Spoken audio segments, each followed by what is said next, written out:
gran saludo, que el día de hoy no pudo estar. Pero el día de hoy está con nosotros Enzo Balbuena, quien es nuestro columnista, especializado en política, en actualidad, en la coyuntura de las universidades. ¿Cómo estás, Enzo? Bienvenido. Gran compañía igual. Gran Buenas compañía. tardes. Sí, la verdad que estamos bien representados acá. Estamos hace un ratito, hicimos un gran pase extendido con Generación Rota. Estuvimos hablando un poco más extendido, un poco de lo que salía, de lo que surgía, pero ahora vamos a hablar de un poco de la esencia del programa, de acá estamos, que es el panorama político, el panorama universitario, y para eso está Enzo con nosotros, que en su columna que la patria nos lo demande, ¿no? Exactamente. Así Y que bueno, voy a hablar más en particular de la universidad, pero bueno, que en estos últimos días se ha tornado un tema prácticamente nacional. Sí, sin dudas, sin dudas. Es algo que ha circulado en todos los medios a raíz de algunas declaraciones del presidente de la Nación, como también algunos de sus séquitos, ¿no? De su grupo eh, político, ¿no? Acerca del funcionamiento de las universidades públicas, acerca de la manera en que se dictan las clases, acerca de adoctrinamiento, sí o no, digamos, eso es un debate que está circulando en las redes sociales, en el gran mundo de Twitter, en la calle online, ¿no? Esas son algunas de las cositas que vamos a charlar. También podemos llegar a charlar de cómo ha quedado el mapa de los centros de estudiantes configurado en la ciudad de Rosario. Hace poquitos finalizaron las elecciones en 12 de las facultades de la UNR. No sé por dónde te parece arrancar. Bueno, si les parece, arrancamos un poquito contando los resultados, porque también son parte, creo, de la discusión universitaria y de las ideas que circulan ahí, pero bueno, me parece que lo mejor es arrancar por ahí. Fueron unas de las elecciones más chocadas, vamos a decir, del último tiempo en términos de todo lo que afectó a la campaña, ¿no? Incluso se tuvieron que adelantar, eso hacía bastante tiempo no pasaba, al menos 6-7 años, por el paro docente que se llevó a cabo los días miércoles y jueves de la semana pasada, y las elecciones se dieron en los días 8, 9 y 10. En eso, bueno, no creo que valga la pena hacer una cosa tan tediosa de decir cuántos votos sacó cada agrupación ni nada, pero sí me parece que como un panorama general hay una consolidación de las agrupaciones del radicalismo afines al rector Bartolacci, que han sostenido todos los centros de estudiantes que conducían y han sumado uno nuevo que es el Centro de Económicas. ¿Sí? La Franja Morada ganó también el Centro de Estudiantes de Económicas, por lo tanto se consolidan con 6 centros de estudiantes más sus respectivos consejeros directivos. Después, bueno, desde el sector más del campo nacional y popular, la izquierda popular, el Pampillón sostuvo junto al movimiento Evita la conducción del Centro de Estudiantes de Humanidades y Artes. El ALDE sostuvo la conducción en Ciencias Médicas con un resultado muy bueno, y también en Arquitectura, si bien se repartieron más los votos que la última vez, volvió a ganar también el ALDE. Y después, bueno, tenemos algunos... el sostenimiento, digamos, del resto de las facultades, también de las conducciones que tenían. Por ejemplo, la UNIVET, la unidad veterinaria precisamente en ciencias veterinarias, y bueno, el resto de las facultades tampoco hubo grandes modificaciones. Claro, no, tanto en agrarias como en las demás no hubo grandes modificaciones. Bueno, la Lo mismo única... con las conducciones socialistas en bioquímicas y en ingeniería. Claro, exactamente. Bueno, tal vez la sorpresa no fue en ciencias económicas, que GPS era el que estaba a cargo del centro estudiante o había otra agrupación. GPS, que era un desprendimiento de lo que sería un sector de Giustiniani, pero que últimamente estaba principalmente afín a lo que era la gestión de la facultad. Sí, perdió después de 4 o 5 años la conducción del centro, de que es uno de los centros más grandes, no sé si de los más politizados, pero sí una facultad muy, muy grande. Y bueno, en estas elecciones, digamos que tal vez lo que se pone en foco, lo que primero se nombra son los centros estudiantes, pero ¿qué rol tienen los consejeros, ¿no? En cada facultad juegan un rol importante a la hora de llevar a cabo los reclamos estudiantiles. Bueno, particularmente este no es un año donde se elijan autoridades, no se elige ningún tipo de autoridad porque todo eso se hizo ya durante el año pasado, por lo tanto no tienen el mismo peso que tendrían en un año de elección de autoridades como fue el 2023. Sí, obviamente sirven para motorizar demandas, pero eso, digamos, no es el único medio del consejo directivo. Si bien, digo, tener consejeros le da peso a los reclamos que uno suele hacer. Por lo tanto, me parece que, bueno, los cambios que ha habido ahí no son tan relevantes, lo mismo que pueda pasar a veces en comisiones asesoras, pero eso depende más bien de... No es solo composición estudiantil lo que sucede en los consejos directivos, por lo tanto el peso muchas veces lo determinan más la composición docente, no docente, graduados, que lo propiamente estudiantil. Claro, bueno, y también algo particular de las elecciones, de estas últimas elecciones, que se dieron días de paro, ¿no? En los días en lo que se fue a votar. También eso, bueno, influyó también, ¿no? En una cierta falta de participación estudiantil en las universidades.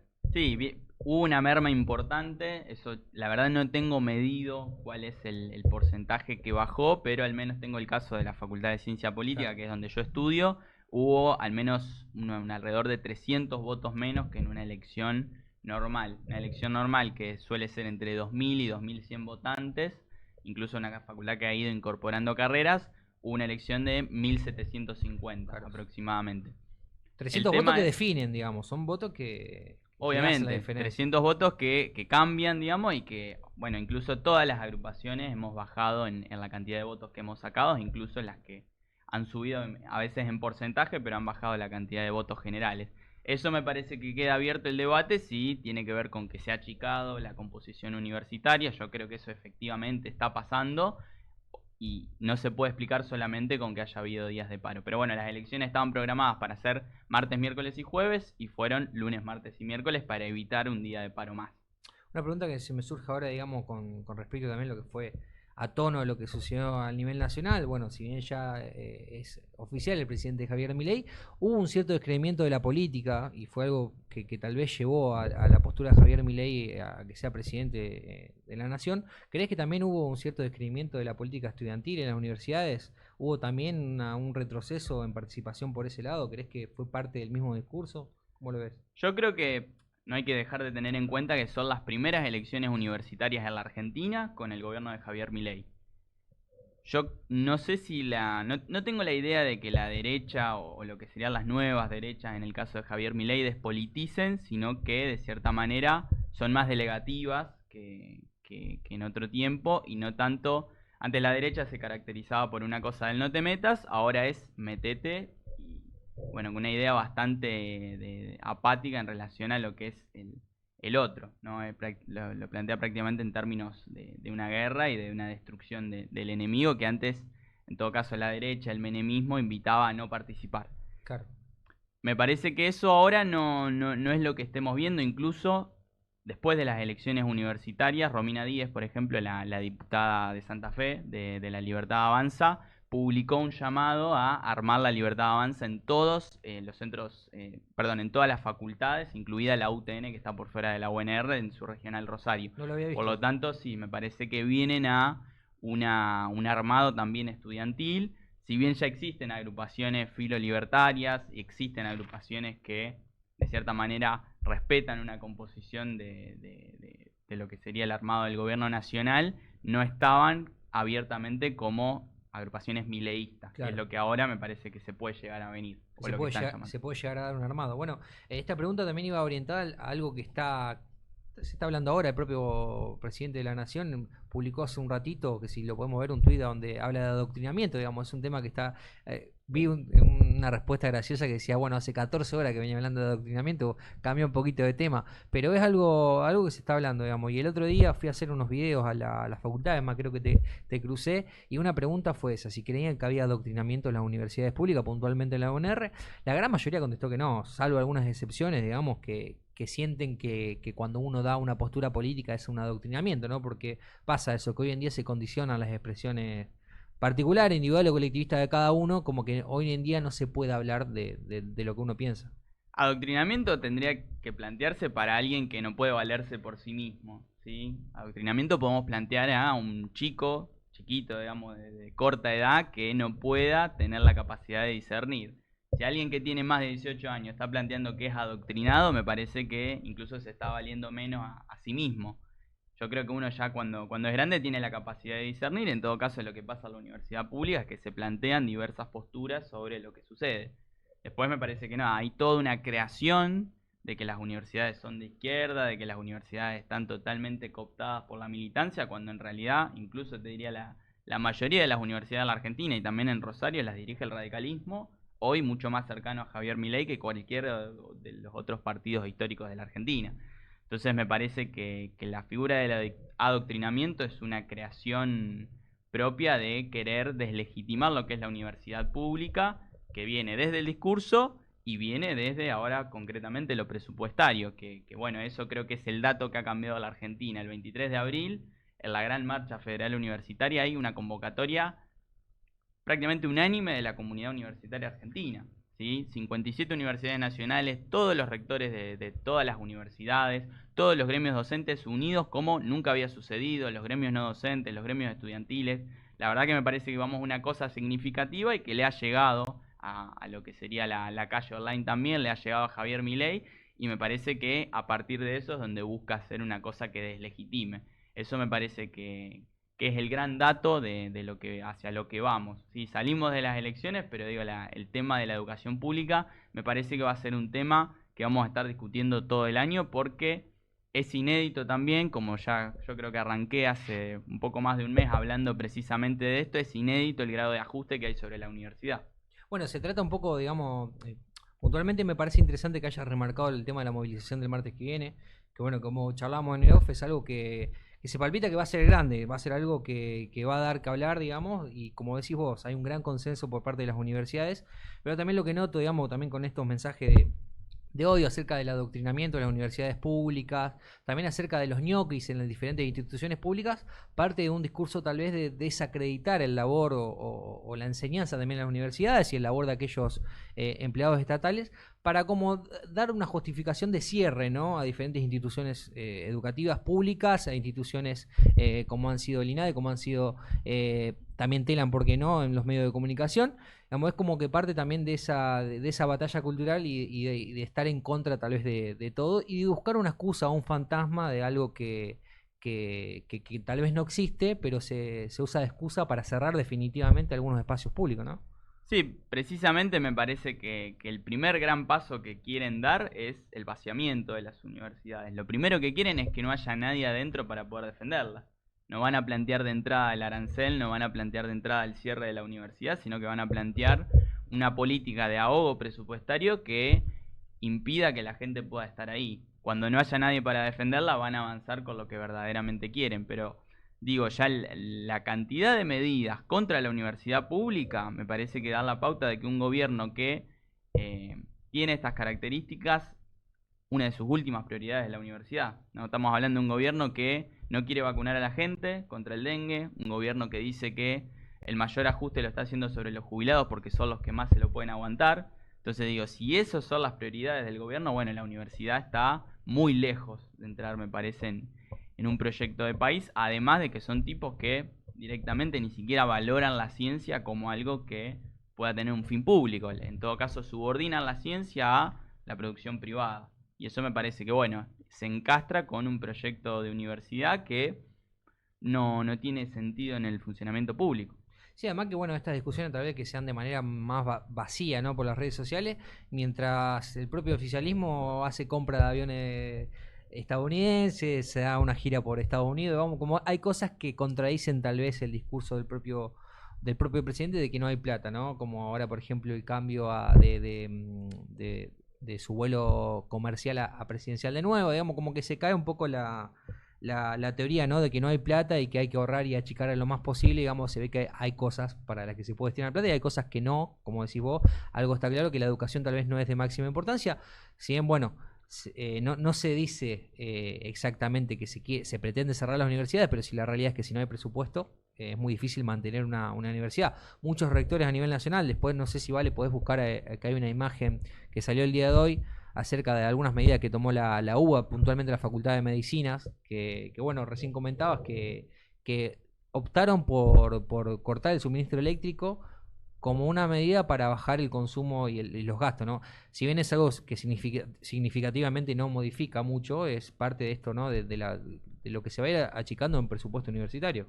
Sí, yo creo que es un plan que a su vez, digo, ahora conecto con eso, pero es un plan que a su vez choca con prácticamente un consenso de la Argentina. Yo ayer lo escuchaba a Berkovich en La Ley de la Selva, decía que la última encuesta de Suban y Córdoba, un estudio, una consultora, en paralelo da que la popularidad de Milei dejó de caer y está subiendo, pero que la educación pública tiene un apoyo de aproximadamente entre los de acuerdo y los muy de acuerdo de un 87%. Es prácticamente un consenso social que en la Argentina tiene que haber educación pública. Por lo tanto, me parece que ahí Milei va a tener una batalla durísima, digamos, y que hay una gran parte de la Argentina dispuesta a resistir.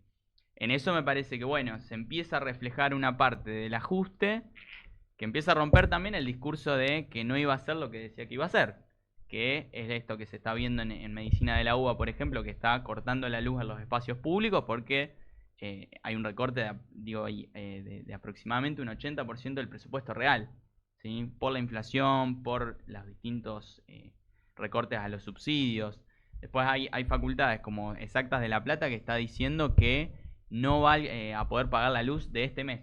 ¿Sí? Ya no va a poder pagar la luz de este mes.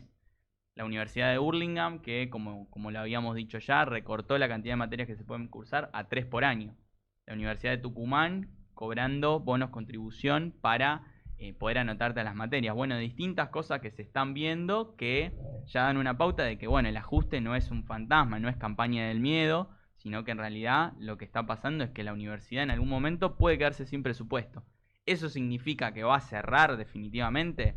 No lo sabemos, no al menos en el primer cuatrimestre quizá, pero sí vamos a un segundo cuatrimestre donde directamente no sabemos qué va a pasar, porque a su vez el gobierno, mientras te tira esta, también te está tirando por abajo todos los minibuses de la ley ómnibus que no pudo salir en su totalidad y que la van a intentar meter, y que incluso tenía puntos sobre la ley sobre la educación superior. Claro, sí, bueno, varias cuestiones en cuanto al presupuesto, como bien decía, digamos, está prácticamente congelado, no alcanza para, bueno, lo que se decía es que va a alcanzar para mayo y junio nomás, como comentaba. Vamos a ver qué sucede en cuanto a ese panorama. Propio de la UNR, el otro día hablábamos con Melanie acerca del postítulo en periodismo y en comunicación, me comentaba No se dicta. que no se dicta, digamos, y a nosotros estudiantes de periodismo que tenemos en mente seguir, digamos, con seguir profesionalizando, ¿no? Hacer una licenciatura, nos corta un poco las piernas, ¿no? Y bueno, son parte de estas cosas, de estos pequeños recortes que tal vez masivamente no se notan o no se hablan, pero que, bueno, afectan a diferentes minorías y que tarde o temprano puede llegar a afectar a la totalidad, porque como bien decía, no se sabe qué va a pasar en el segundo cuatrimestre. Exactamente, y bueno, digo, el ejemplo de la UNR también está, ¿no? De lo que fue el bimestre, sería el bimestre enero-febrero. La partida que llegó fue para pagar lo que fue el bimestre de enero-febrero, pero de 2023, 40 millones de pesos. Bueno, el bimestre de este año fue de 140 millones de pesos. Estamos hablando de más del triple. Claro. Y por lo tanto, digo, eso trasladarlo a cada uno de los gastos que tiene la universidad, realmente da la pauta de que no va a alcanzar. Y ni hablar, digo, de lo que corre a la par, que es el salario docente. El salario docente, si bien está dentro del presupuesto, también corre a la par en términos de la paritaria. Las paritarias es el primer gobierno que diría no se sienta a negociar, no se sienta a decir, bueno, ustedes propongan esto, yo propongo esto y llegamos a un acuerdo. Acá los aumentos han sido todos por decreto, obviamente por debajo de la inflación y todos por decreto. No hay mesa de negociación con el gobierno. Por lo tanto, digo, eso es también lo que está apuntando y empujando a que una parte de los rectores y una parte de los que dirigen las universidades, que yo diría, no son los más combativos del mundo, no es que estamos hablando de lo que se intenta crear como este fantasma de las universidades completamente izquierdizadas e ideologizadas, sino que en realidad son tipos muy de la institucionalidad, incluso de lo que serían partidos más bien del sistema, pero que sin embargo hoy están muy preocupados e incluso están sacando a la calle algo que no pasó, digo, en todo el gobierno de Alberto Fernández, con también ajuste presupuestario, digamos, eso no hay que negarlo, y que había pasado con Macri con momentos más extremos. Sí, no hay que negar, digamos, que las cosas tampoco venían bien, digamos. Había mucha merma en lo estudiantil, había muchos pibes y pibas que no podían acceder a la educación pública por el costo elevado de vivir en una ciudad como la de Rosario, por ejemplo. Mucha gente como yo que viene de afuera se le hace imposible el costo de un alquiler o sostener los alimentos, digamos, había cosas de fondo que igualmente no permitían el normal funcionamiento de las universidades, pero sí, como puntualmente decís, digamos, vamos a ver qué sucede. Y lo que más interesante también esta movilización que se va a dar el próximo martes, ¿no? ¿Qué ves para este martes, digamos? Bueno, yo creo que vamos a una movilización muy grande de los distintos sectores universitarios. En general, siempre lo que ha sido predominante es el movimiento estudiantil dentro de la universidad, pero ahora vamos a una cosa donde se está planteando una lucha de todos los sectores, de los docentes, de los estudiantes, de los no docentes incluso, y también de una parte de la sociedad argentina que banca la educación pública como un motor de cambio de la sociedad. Digo, la posibilidad de la movilidad social ascendente en la Argentina es gracias a la educación pública, no hay otra. Y eso se está viendo atacado, digo, yo diría que hay una guerra contra la movilidad social ascendente en la Argentina, y eso me parece que una parte no lo va a entregar fácil. Por lo tanto, vamos a una movilización, me parece, muy grande, pero que también es el inicio quizá de un proceso. Yo no creo ni que se resuelva ahora la situación de la universidad, ni que por otro lado esto haga como decir, bueno, llegamos a un máximo y se termina acá. 2018, por ejemplo, bueno, terminamos tomando casi todas las facultades de la universidad en una movida que se replicó en un montón de universidades del país. Se llegaron a otras cosas que todavía no tuvimos. E incluso, digo, a veces uno piensa, bueno, estamos muy temprano todavía, recién arranca el año. Y eso digo en un montón de sectores también. Por lo tanto, hay una idea de no ir a un desgaste de hacer 1000 cosas a la vez que nos deje sin energía, digamos. Por lo tanto, me parece que bueno, la marcha del 23 va a ser una primera puesta en marcha de lo que sería un movimiento que viene aletargado, viene medio dormido de lo que fueron los últimos años, sobre todo de lo que fue la pandemia, y que me parece que bueno, está viendo que el peligro es latente y es real y está mucho más cerca de lo que algunos imaginaban. Tal cual, porque bueno, es algo que va a despertar, como bien decía, digamos, porque en las universidades, me pasa a mí que yo no estaba al tanto de que las universidades podían dejar de funcionar en tan solo algunos meses. Y cuando me llegó la noticia me impactó bastante, digamos, que el lugar a donde vos cursás puede dejar de funcionar y quedás a la deriva prácticamente. Y también, bueno, la palabra por excelencia es la incertidumbre. No se sabe qué va a pasar, no se sabe por dónde van a empezar los recortes, si los comedores universitarios van a dejar de abrir. Las becas también ya fue un recorte bastante importante. ¿Qué va a pasar con eso, no? ¿Por dónde crees que va a empezar el recorte? ¿Por dónde lo crees que puede llegar a empezar? La verdad me parece que los indicios de las otras facultades son bastante, de otras universidades son bastante concretos. Me parece que la limitación de materias puede ser una posibilidad. La virtualidad incluso algunos la ven con buenos ojos. Yo no soy muy amigo de esas posturas. Me parece que en realidad no vamos a tener docentes que si no les pagan no van a querer dar clases ni presencial ni virtual y a su vez sería un retroceso. Pero me parece que se van a plantear algunas de esas alternativas que funcionaron como paliativos en la pandemia y que ahora me parece que bueno, pueden terminar siendo también como una salida de escape que en realidad no va a terminar de solucionar. Yo lo que sí veo, digo, dentro de la incertidumbre, lo que sí veo es la certidumbre de un gobierno que no le importa la educación pública. Y eso me parece que es lo más preocupante. Que no está dentro de su proyecto, que no tiene la intención de que la universidad exista, al menos en el carácter que tiene, por lo tanto vienen a un cambio profundo.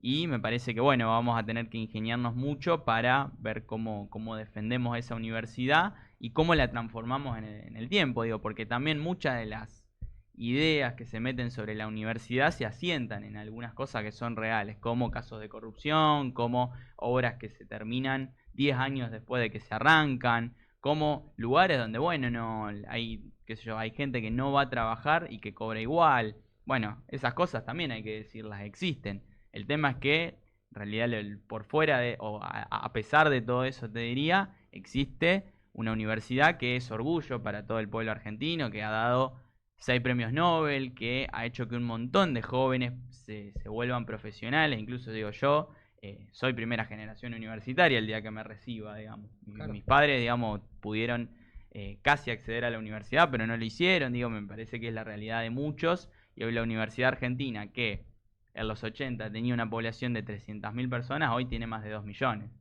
Y eso me parece que no es una batalla que le va a ser fácil a un gobierno que tiene un proyecto antagónico a la universidad pública. Pero bueno, me parece que es un momento para ponerse la camiseta de la educación pública y salir. Y creo que eso también va a necesitar que muchos de los que hoy están como ahí, están como banca la educación pública, pero no están haciendo nada para poder bancarla, me parece que también va a ser clave que esa gente salga a marchar y salga, sobre todo a militar en el día a día, en el boca a boca, como es esto de que bueno, vienen por la universidad, que no es pavada, digamos, que no era discurso solamente del gobierno y que me parece que bueno, vamos a necesitar mucha unidad en ese marco para poder lograr que este gran valor de la Argentina siga siendo un orgullo y no un privilegio de unos pocos.